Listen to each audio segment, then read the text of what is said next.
I've really been very lucky over the years in the sense that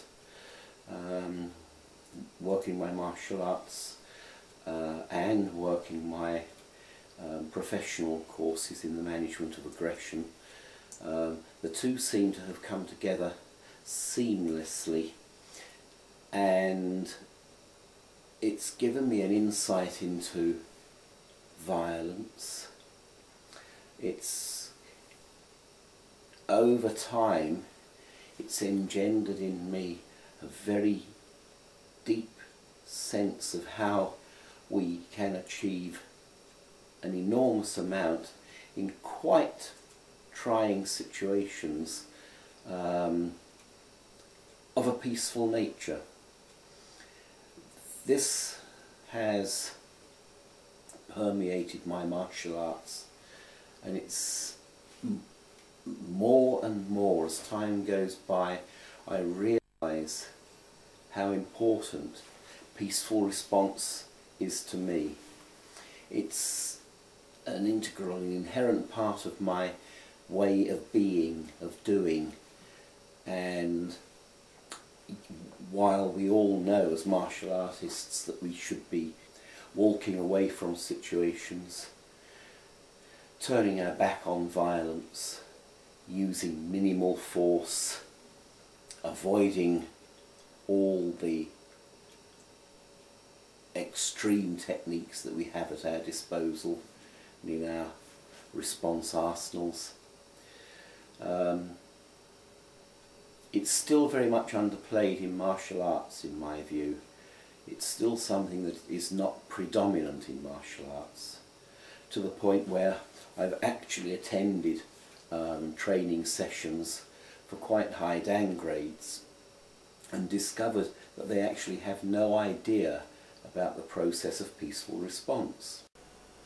Some systems, some styles would even go so far as to advocate the old martial arts adage, do unto others as they would do unto you, but do it first. And while that of course is perhaps a good martial precept, it doesn't really fit our culture and the statutory law of the land by which we have to live. And that's a little bit disturbing. There's the world of difference between what we do in the dojo and what happens outside of the dojo, at least for most of us martial artists. There's a lack of reality in the dojo. It seems essential to me to think all the time about the reality of real assault. Over the last few years, I have become increasingly attached to my peaceful response strategies, and in recent weeks it's really hit home hard to me how important those are to me, and it's making me think that I must put much more emphasis on that side of things to create a balance between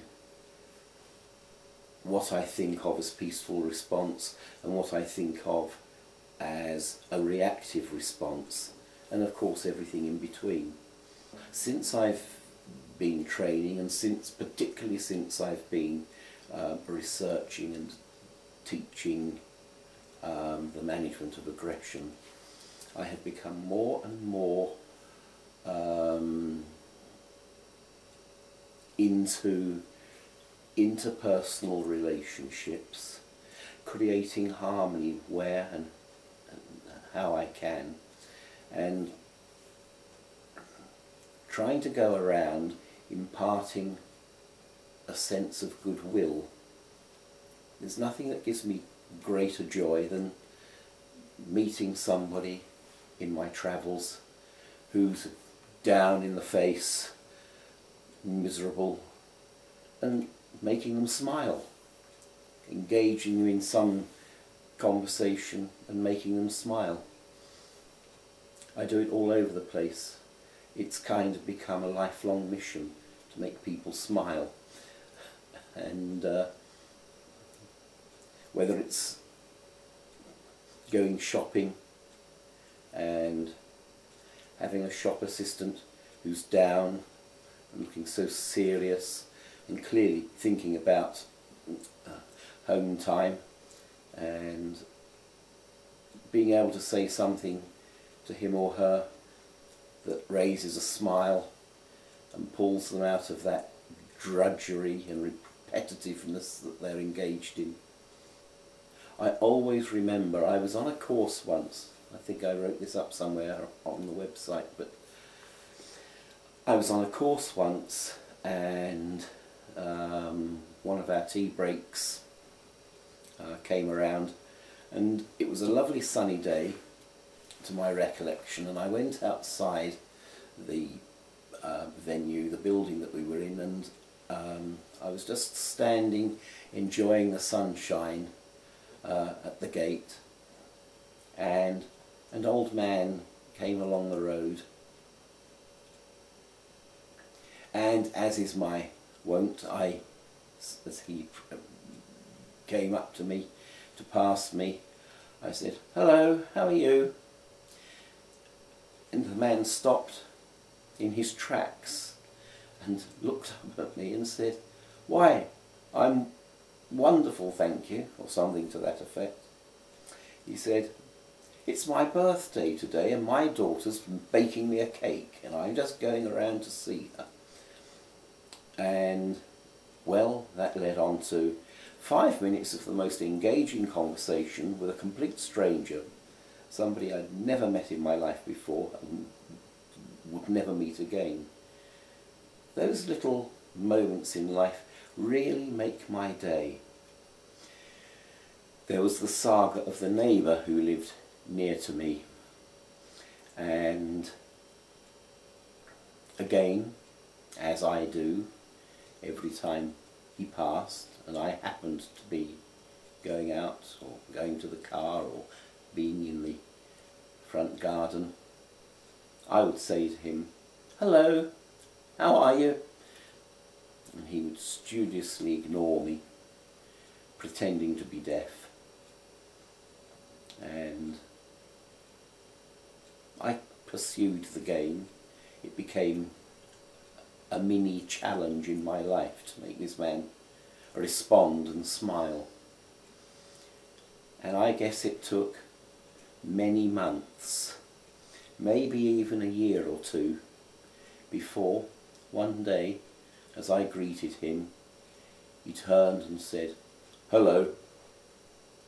And that was the breakthrough. And gradually, over time, I befriended this man and his wife, and there came a time when he even began to say to me, "Hello," before I'd even opened my mouth, and presented me with a lovely broad smile. And so we got there in the end. I enjoyed that saga, and I kind of have a theory that if we go around being nice and pleasant, and sometimes happy and joyous with people, the chances of our encountering violence are much reduced. After all, so much violence comes out of conflict, one with another.